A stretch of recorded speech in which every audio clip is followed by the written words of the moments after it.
recording. Sorry. Oh. Wait. Hello. There's only two of us. I'm so much used to the low. The low. Okay, so you start. Hello. Hello. Well, you can't do it when there's only two of us, because then you gotta stay. How about we just say it in unison? Hi. I'm Lane. I'm Wes. It's just our casual mom this morning with you. Casual mom. Mom short for moment. Mom short for moment. Moments. There will be many in the coming seconds and minutes that I'm excited for. Welcome to Uncharted Us. Oh yeah. That's the name of our podcast. Uncharted, because we're stepping into new territory here in our lives. Mm-hmm. And in this podcast, where we don't really prep very much. Yeah. Partially because we don't want to. Partially because we don't need to. Yeah. And I kind of just want to also talk to you. Uncharted it's like the unfolding of what we become, where we are when we take every step. I think also there's no, how-to guide or step-by-step thing that we need to try to find. I think TikTok has pushed me into this, constantly finding the self-help tidbit or spiritual affirmation that's going to help me, or and so it doesn't always have to be like, do it this way and you'll find your treasure. Yeah. I'm trying to focus on truthfulness. I don't want to just talk just to say words. Yeah.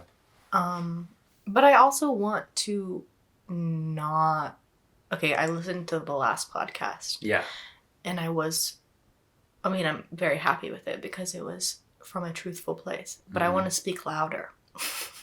And I'm having a hard time doing that while also trying to stay in a very, truthful, genuine place. Because as soon as I start to talk a little bit louder and, enunciate, that brings me into, a personality of, a different person. Which isn't a different person. It's just, a different face of me. But I'm almost resisting that kind of performance. But maybe, how much of that performance is me? How much is allowed to come out? I was just listening to We Made It Weird when I was just packing up my orders.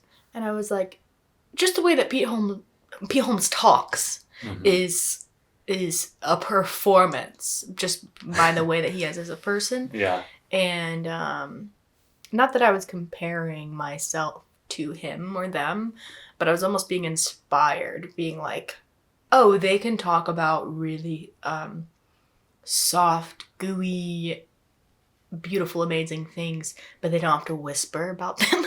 Yeah. And they can make fart jokes in the middle of it. Yeah. And that's kind of I don't know, I think they're doing something that, and this is the second time I've referenced their podcast on our podcast, but I think they're doing something that I didn't know was allowed. Because all the podcasts that I had ever listened to was comedy. It was cynical. It was we're trying to escape from the everyday doom and gloom versus something that feels a lot more genuine and truthful, which is talking about what they want to talk about from just a really genuine place where they're also making jokes and they're being themselves. I'm talking about a podcast called You Made It Weird by Pete Holmes, and he does a version with his wife called We Made It Weird. Anyway. And I like it a lot. And part of what I love about it is how they are able to, in their partnership, show up on the podcast and sometimes unpack the events or a difficult situation or just the fog that they're currently in. Yeah. The thing that they're currently experiencing. So what are you experiencing? What do you want to tell me? So what is your fog? My fog is sweat. I'm pretty sweaty this morning. Something happens to my body when I'm in my apartment and it's cold outside and my heater is on. And so I'm just really sweaty. So that's part one. Maybe because there's a little bit of nervousness in being in the early stages of recording with you Because I think that's something that you and I are still getting comfortable with. Yeah. Finding our rhythm and being together. Because we kind of disagree more than I thought we would. And that's kind of like hard for my ego sometimes. Because I'm like, I know how to do content, you know, because it's like my job and it's like my passion and it's been like my thing. And so I think I have a little bit of like controlling or maybe like defensiveness or something around this that I didn't even know I really had. And I was like, no, this is ours. Like you know, but then as soon as you like have one comment, I'm like, oh, so you think you know? Yeah. So I am more precious about it than I knew that I was. But I also think that that preciousness makes me who I am. Mm-hmm. Not that I want to be controlling, but I want to treat things with the amount of care that I always have. Mm-hmm. And I think you and I like are coming from different ends of the spectrum in approaching this project. Like if we're going to talk about a group project, we've always been the different people in a group project. So, and I think it's an opportunity for, like you're saying, like the way we navigated types of collaborative efforts, which at least for me was mostly in school throughout my life, seeing the way that having this shared thing that is, it's like I've literally always dreamed of having such an intimate shared, me too. Whether it be a band or a partner in art or whatever. Like, yeah, the closest I ever came was writing a few songs with Chad my senior year of college, and we won a Battle of the Bands, and we were like honestly surprised as fuck because it was, you know, this, hey, there's this thing we can apply to. And then outside of that, it was our project's due on next Friday. And outside of that, there was always like I've always had to navigate these types of things, always thinking about a deadline. Yeah. And the rules. Like you said about We Made It Weird, you're like, oh. I didn't know that was allowed. This is different. Holy crap. They're showing up in this space doing whatever the fuck they want. Being themselves. They're not performing as, okay, this is our podcast mood. This is our podcast voice or whatever. I think I'm feeling a little bit of like fear. This is part of the fog. Fear that you think you are like better at talking than me. Yeah, totally.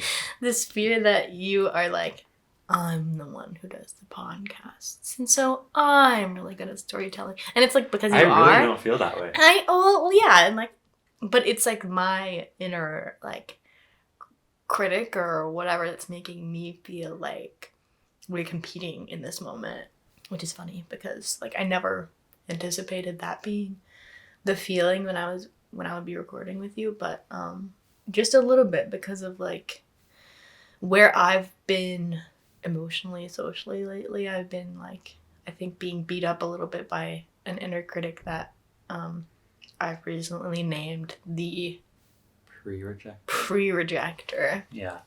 Who, when I get into a situation with a new social situation with people that I don't know, that I want to know me deeply, if that doesn't like happen, or if I feel stunted in any way, or if I feel intimidated, there is like a really heavy pre-rejector that comes in and is like, they don't want you. They think you're dumb. They think you're stupid. They laugh at you. They love everybody else, but not you. Yeah. They love Wes. They love Wes. And like, so that was something that happened. And like, there's a huge part of me that's like, I love that they love Wes because that's a reflection on me. My ego's like, woohoo. Like, that means if they love Wes, then they love me because I'm with Wes. But then there's also, why don't they like me as much as they like Wes? Yeah. And like, why don't they see the great in me that I see? And like, why can't I express that greatness? And why can't I express myself in this moment? Why am I such a coward? Why am I so sensitive? Blah, blah, blah. That's what the critic starts to morph into, like taking the driver's seat and telling me about, making me feel small. And so I think wrapped up in those feelings that I've tried to like be vulnerable about. I mean, I opened up just like the other day to you, but yeah. And so within that fog comes up at like recording with you right now. I'm like, does he think he's better at podcasting than me? Because our new friends think that he's so amazing at podcasting. And like, I want to be amazing at podcasting. Yeah. I want to be whatever. I want to be seen just as clearly as he's being seen. And so like, that's what's creating a little bit of that like competition feeling of like, I feel like I need to catch up in the eyes of the public, which is so funny because nobody gives a shit. Like nobody actually cares. It's just my inner stuff, my inner shit that always, and I'm grateful for the ability to talk about it now and be vulnerable and have you as a person who listens to me and doesn't hold things over my head. That would be kind of shitty. And so while it is vulnerable to like say the soft thing or the little gremlin on my shoulder or to tell somebody else that I'm experiencing like a critic beating me up and I feel small and insecure, like, and I feel like a child, it's like, that's a vulnerable thing to express. Yeah. But I feel very safe in doing so, mostly because the people on the other end of this mic can't say anything. So that's my fog. And I know consciously that you don't actively think that. You're not going into here being like, I'm just, whatever kind of thing. Yeah, I think just the moment yesterday with me being like, maybe it's over edited. And that was like the way I was just trying to feel like it was just kind of like a feeling of being, it's like my thing has always been showing up at wherever with no idea about doing anything. Whether it be turning on my podcast microphone and like talking out my ass and following my own random thoughts or freestyling, whatever. So I've like, because I found like flow and like success in that, it was me looking at the joint thing we're about to turn in and I'm like, dude, you're doing too much work. Like, we're good. We can get a B on this. That's like the place from which I'm coming. Not that that's where I want to come from, but that was like the energy where I'm trying to say, it's good already, honey. And I kind of came up with this energy of, it's actually not good. It's actually not like, not that what we recorded wasn't good, but I wanted to have a little bit of a quicker pace than you are, I guess, like used to or comfortable with, or like in my editing, I was cutting out more pauses than you would have, I guess. And my like response to you being like, we can get a B+, or I didn't realize that was where you were coming from. Neither did I. Because how I received it was just like kind of criticism. And so I felt defensive because I was like, this is how I want it to be, And my coming out to say that is also me being defensive about my inability to know how to do that as well, in the same way where, you'd be editing the essay and I'm like, what? You're catching all this stuff that I didn't even see. Holy shit. And I think that's what, in my mind, that's what collaborating is us both bringing things that both of us don't have on our own. And kind of in me expecting you to create a theme song for us. I haven't had any thoughts about that.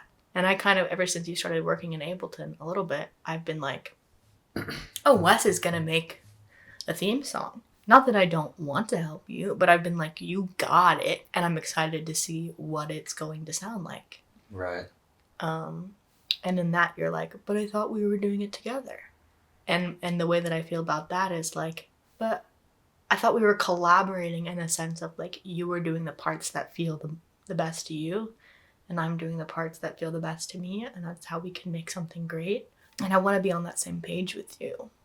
Because I think we're so close in so many other aspects that a lack of communication about our like creative pursuits is always like biting us in the ass. Because we're like, that's not what I had in mind. And you're like, that's not what I had in mind. And I want to get more clear on like what collaborating with you looks like.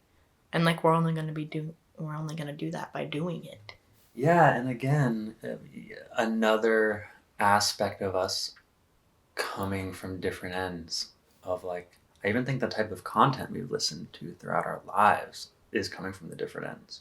Like, in the past 10 years, I've listened to You Made It Weird, and I listened to a lot of Joe Rogan and just long form, unedited stuff. So that in my head, not that that's like necessarily my preference, but that's what podcast means to me. Like something like an NPR, This American Life, like edited show with narrator and different, like I never have listened to something that's been edited like that. Mm-hmm. So it's like, even that, it's like, well, what are we saying when we say podcast? And even that was a discussion we didn't really have, except, the title and some ideas. But like hashing that out is really dope and also important because, yeah, it's like there's like unnecessary tripping on stuff. Not even really, but because I'm like, well, what do we need? Mm-hmm. What are our own, checklist of things that we're doing? And like you said, I think this is helpful for me to even think about it in the way that I would a group project, because it's like the idea, not that I had this idea, but the idea of like, well, we're collaborating, so like Lane will teach me how to do some of the editing, and like we can, and that's, it's kind of like we share responsibilities. And I think that also comes out of this, my own feeling of like, you're way better at me than me at fucking videos and putting stuff out, and me being like, well, I want to learn from you almost selfishly. And Thinking maybe this is your only opportunity, but it's really not. But I fully understand what you're saying. And I think that we'll get further faster. Not that we're trying to like run at any kind of speed, yeah. but I think that we can develop a team, you and I, if we learn how to collaborate in the best way that suits us. So that I'm not like, come here, Wes, I'm going to start editing. Let's, like, it's like the best way to collaborate that I found is like to delegate our strengths, to delegate tasks that match our strengths. And I want to teach you whatever you want to learn, and I want you to teach me whatever I want to learn. Like, those things certainly aren't off limits. Yeah. But I am going to sit down and edit the podcast. Right. But I also don't want to edit it in a way that you genuinely dislike. But I think in your response to like saying like we have different ideas of what podcasts are, I think that there is more editing. I'm coming from the understanding that everything is edited. Joe Rogan's podcast, whatever podcasts you're listening to, especially if it's audio only, odds are they are cutting out like a good bit of dead air or whatever. Like, that's how I'm approaching it, thinking even if it seems like it's a completely one take conversation, I'm like listening to that knowing that there was probably a good bit of just cleaning it up. And so I'm going into this wanting to clean it up. I definitely don't want to make it sound like my idea is not to have this be a project of, this isn't Serial from NPR. This, like, I'm not adding all of these other elements. It's literally just, well, I haven't even edited a full episode yet at the time of this recording, but it's like theme song, intro, conversation, outro, And so when I say editing, I just kind of want it to be more concise. And I don't want to remove anything. I just want to remove space that makes the pill larger to swallow. So that's kind of like how I'm approaching it. But I get all of those other pieces that you're like bringing to me of just like you have a different experience of making things. Honestly, it's really my insecurity. Like even with full capability and like knowledge, and like my choice would always be that I don't need to do that work. That's too much work. I have been work averse my whole life. I'm so scared about us sitting waiting for me to finish a song as like the barrier to us being able to do this. Mm. Yeah. Let's look at that fear. Yeah. And like this is also why I envision us on video. Yeah. And I do too. For those of you who didn't just hear, my tear fell off my face onto my lap. It was a pretty cinematic moment. Yeah, and it's just like, it just brings up like this state of feeling like, I've constantly always like put myself in a position where I had to feel like so guilty about my time previously. Like, at 2 a.m. the night before it's due, I'm like berating myself and like, ugh. Yeah, the last thing I want to be as a collaborator with you is like a teacher who's like giving you a deadline. Yeah. And I only want to collaborate with you on things that you want to do. Yeah. Yeah, my relationship to meeting any type of expectation, internal or external, has really always been like a running away from it, and like running away from a feeling of like not knowing what to do, or being like sitting in front of the test being like, I literally didn't study. Like, what did I think was going to happen for this test? Mm-hmm. When I literally was avoiding studying all week. And so I'm really wanting to sit with this, because it's really like a trauma response in a way. It's like, and everything in my head says, well, that's silly. What's silly? Like schoolwork being a trauma. It sounds like ridiculous to like a, part of my brain critic. Yeah. And I feel really embarrassed for not, I don't know, feeling like an adult. Like adult grades, I've failed a lot of tests. But in a way, it's almost been a little bit easier because there's no counselor that's going to call me out. It's just me and my mom's judgment. In your own belief of what you're capable of. Yeah. I think something that happened for me in school, also our brains work differently, completely. But something for me was I didn't want to do things the way they were being presented to me. And so I was like a loophole finder. So in kind of the same way, I didn't want to, I'm just thinking about college, how I didn't want to do the assignments the way that they were assigned to me. And I think because of that, I did them better. Because I kind of said, fuck that, and I'm going to do the thing that I actually want to do instead. And a lot of the time, my teachers saw that what I was doing was from a place of genuine interest and curiosity and not just trying to follow through on an assignment. And I think that's how I learned to, I guess in producing things for myself, that's how I learned to trust myself and to start to develop this I can surprise myself. This muscle of this thing that I'm trying to do that feels a little bit exciting. I know that if I move in the way that is the most comfortable for me, cultivating what flows freely for me, and using all of my strengths, I know that I can create something awesome. And so that's kind of what I'm doing when I am creating now. I'm hoping that I surprise myself, because if I went into it with this crazy confidence every time of I'm going to make something so beautiful, I can't always conjure that image in my mind. What if I can conjure the feeling of being surprised of how proud I am at myself?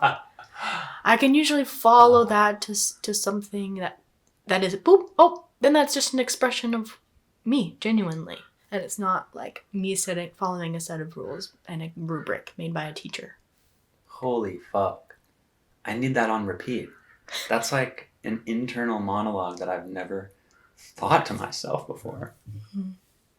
I was thinking about all of these classes in college where the words in my brain are focused in and also trying to ignore the fact that I'm skipping Mm-hmm. And Shame. I don't know all this.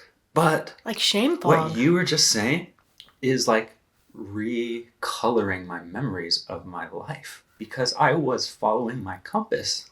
I was going to get high and freestyle with my friends. Yeah. I was finding that flow. I was doing my experience of college my own way. And I was honing in on the shit that was resonating with me. And I almost like, I'm fucking smart, dude, that I had all that shame about it. But I was like still doing it. And it's just like the only thing keeping that dynamic in place was the fact that I was still in school. Like, it just was never a priority for me my entire life, but I just was clicked. It was also an obligation. School is never anything that we got to choose. So that's even more of a layer of not following your own intuition on the assignments you're giving. Yeah. The way that your day looks, like, we have no control over that growing up. And if you have a parent who early on creates the habit of maybe shaming you or like nagging you or operating from the assumption that you're not going to do what you're told, that creates a really strong critic in you. That is really, like, as soon as there's an assignment for you that you don't want to do, there's layers of shame that are your mom, your dad, your teacher, whoever, that are like, you're not going to do this right. And you're not going to do it on time. And I'm going to give you this dose of shame every day that's going to paralyze you. And instead, if you're encouraged and loved from development, I think that it makes sense to me why that shame is so heavy on you of you're expected to do something and then you're just like immediately feel shame when it's not done. But like, that makes sense to me because of the way that our culture is structured, because of the way that our parents parented us. Mm-hmm. Yeah, so now I can see how such a big part of all of that was me almost floundering in my experience of my ability to focus on shit that I didn't want to focus on. Like, focusing in a chair, it's just like, that's not the way I focus, you know? And then now I'm like, oh, I'm like focused on words. It's like, that's why podcasts, and now the other side of podcasts, has like been my school. It's like been the only way that I've like consciously focused on interesting things and relating and experiencing and using that information. And I think that's the thing with ADHD. Like, you have a very difficult time focusing, but all you need is interest. And then you are hyper-fixated. That's cool to, like, recognize about your brain. It is cool. And that's only coming from watching a TikTok about that. I don't actually know that to be true, but I've also watched a lot of TikToks about ADHD. Don't know why. It's just my FYP. It's because they're giving you information to help you relate to me. Like, it sounds like a joke, but it's true. No, seriously. Literally. Like, if I could have listened to my chemistry teacher or my history teacher when I was walking my dog, though I didn't have a dog in high school, but like when I was doing the dishes or mowing the lawn, that's like, I would have listened more. I would have retained more. Or like when your other needs were met, like if you could go to that class knowing that, okay, like, I don't know, like, dude, what is up with the social dynamic of a classroom? Yeah. It's like everything social is within my arm's reach. And everything listed on the board, the rules are don't talk, pay attention. It's like, just very listen unnatural only. the way that we're expecting. It's like what you said to me before, like prep for the office, prep for working in an office one day, which isn't natural for us as human beings. So like the shame that you feel about not being able to do school is just shame, and like confronting it is beautiful because it doesn't deserve to be there, and you never deserve to feel less about yourself because you didn't want to do these assignments and couldn't do them. Yeah. You know, that's one of the big things in my life has been I'm standing in front of what I perceive to be a mountain of work. And I'm going to open this door next to it that says I don't care as just an out because I'm afraid of tackling this big thing. Even if I want, what's at the top, it's always been easier to be like, chalk it up to me just being like, so chill, nothing matters. And that was like a coping mechanism for me to almost say, like, I want to stay in a state of mind where I perceive my potential to be fully loaded. And I just have yet to pull the trigger. And I'll just do it whenever I want later on. Because I don't, and so, that's like a story about myself. That is like something that I created so that I could feel like I had justification for like always just choosing to sit down with my iPod Touch in front of the TV every night. Or, instead of reading my textbook. It just didn't feel like there was, I don't know, like, and I hate to even bring it back to school because that's like so ancient, but it's like, it's the building blocks, of my own feelings of my capabilities and my worth. I've felt like a badass a lot of years because of how like good I'm doing or like how good my freestyles are compared to the amount of effort required. I've always been like, well, the ratio is fucking epic. Right. Even though I'm not where I want to be. Is there a fear of like, if I try, it won't be as good as if I didn't try? Is it like, I've excelled so much at this thing that... Like, going to start trying is now going to then make me like a rookie again. Super intimidating to try. Yeah. Like, I'm not experienced in trying. I'm experienced in flowing it out.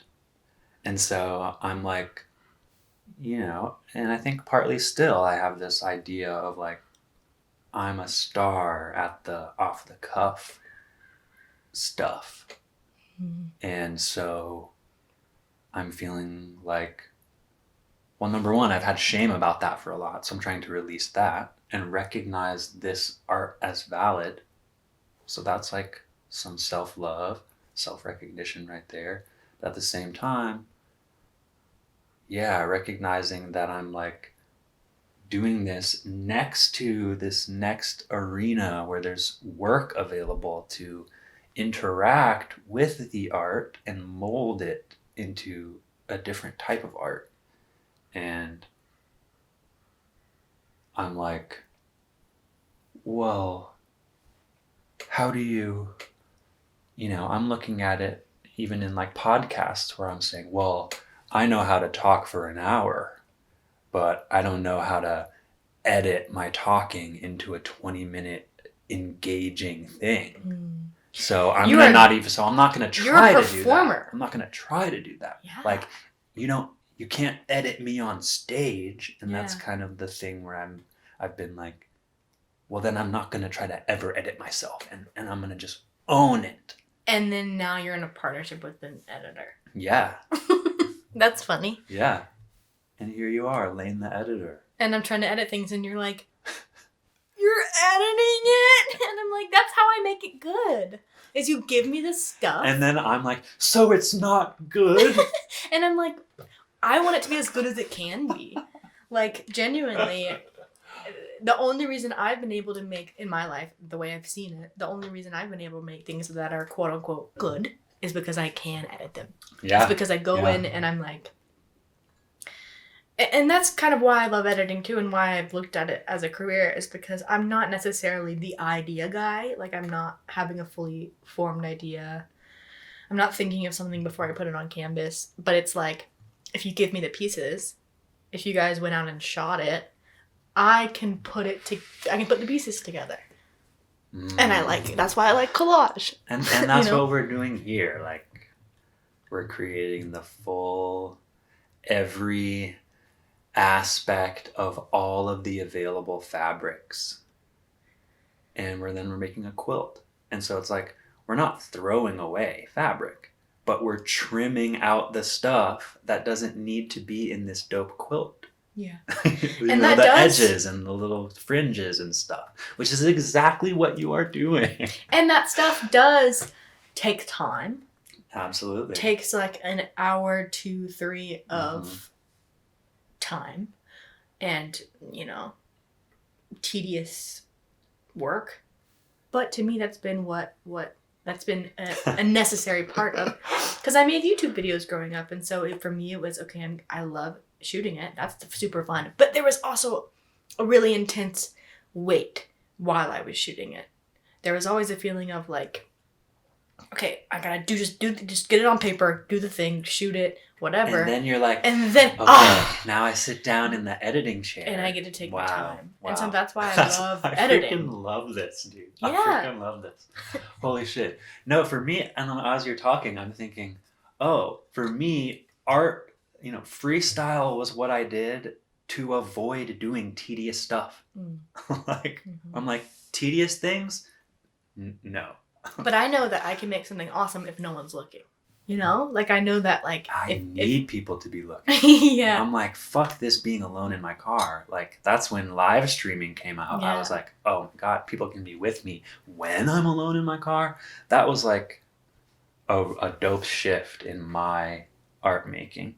Yeah. But, that was also the 1, 2, or 3 people that I was smoking with, for my 20s and teens. That was like an intimate type of audience that made it feel doper, but also made it doper. It like fostered pulling all of the threads. It's like everyone who's a witness to that type of flow is offering up the threads. Like, you can pull this if you want. You can reference my green hat if you want. We're all holding this up without knowing it for that type of thing. Even now with Ableton, I'm like, I want to step towards tedium. Yeah. And you are. I am. Like, you spent the whole day sitting at your computer, like, learning about Ableton the other day. Yeah. And that feels to me funny that you would say, like, learning, that's sitting at a desk isn't how I do things. The element that you're missing is interest. Like, all you need is a little spark of, I want to do that. And then you're locked in, it seems. Yeah. And that's cool. I am a desk bitch. Like, the physicality of a desk is really good for me. But, and I even never had a desk at home. So my experience of desks was like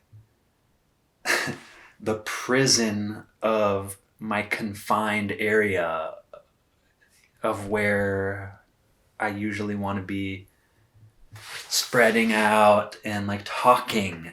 It's just like, hello. That's like realizing that that's like what my brain wants to do. And that's like the frequency on which I live, to be able to spread out my legs and talk while also being at a desk doing something I'm interested in. Bam, here we are. This is like my life's dream of like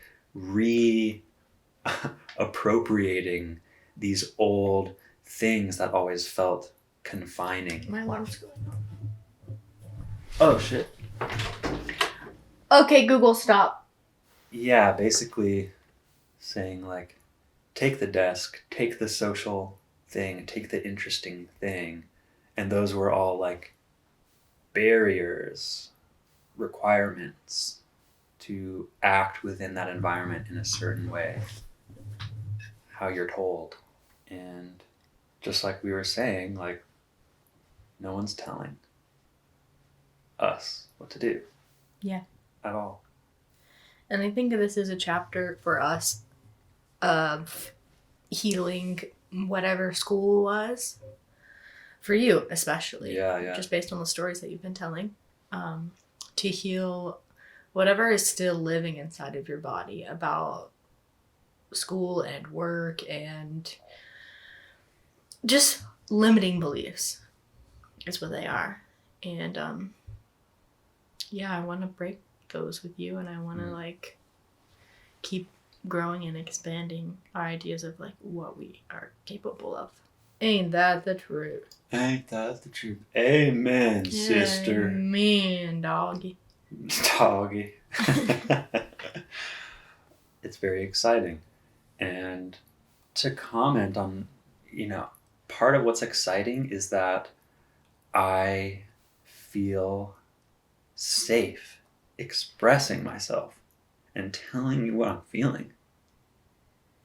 And the majority of my relationships have always held and had so many curtains and, like...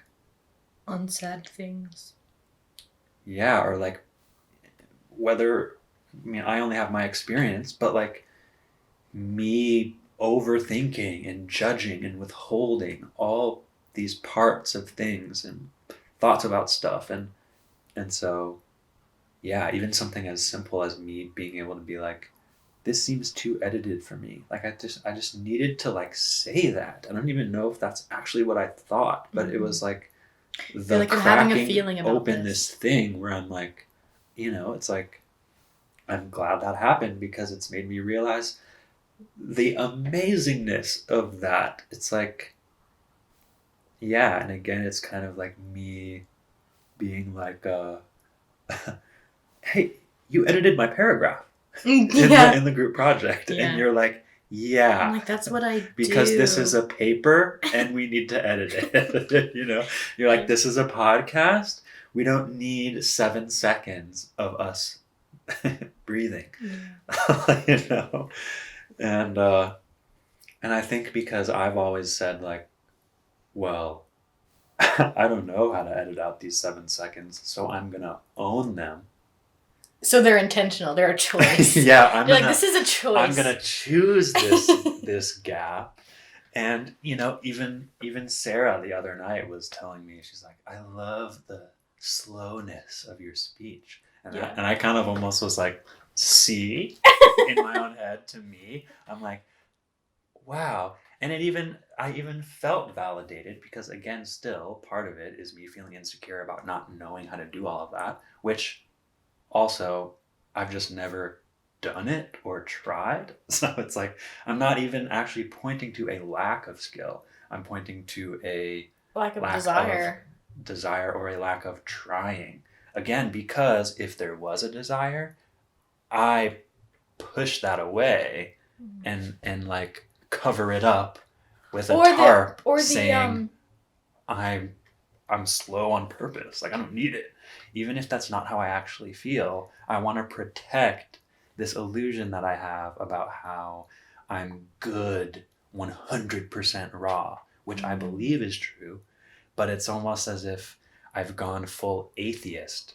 Yeah. Having come out of Christianity. Like, there is no God! Instead of just simply saying, I can say I don't believe in this without saying, God fucking sucks! Yeah. Or like, that's stupid! Yeah. It's like, editing is good, and I can like understand that it's like my own... Yeah. And then that front that you put up of, oh, I don't do editing because my stuff's genuine. That puts me in a place of, well, am I not being genuine? Like, wait, am I being fake? Like, that makes me put up my shit of like, oh God, like, because I want to edit this. Am I trying to make something that isn't real? Like, am I trying to fabricate something? And so like, but all of our concerns are like playing off of each other and how we're seeing each other. Yeah. But what it is just an opposite approach to how we've done tasks in our lives. Yeah.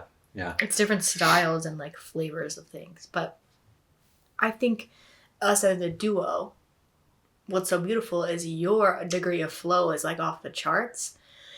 And not that I don't have flow, but like, as I said, like my ideas are, maybe I struggle with like idea confidence. Like I'm not going to turn on the mic and just talk to myself.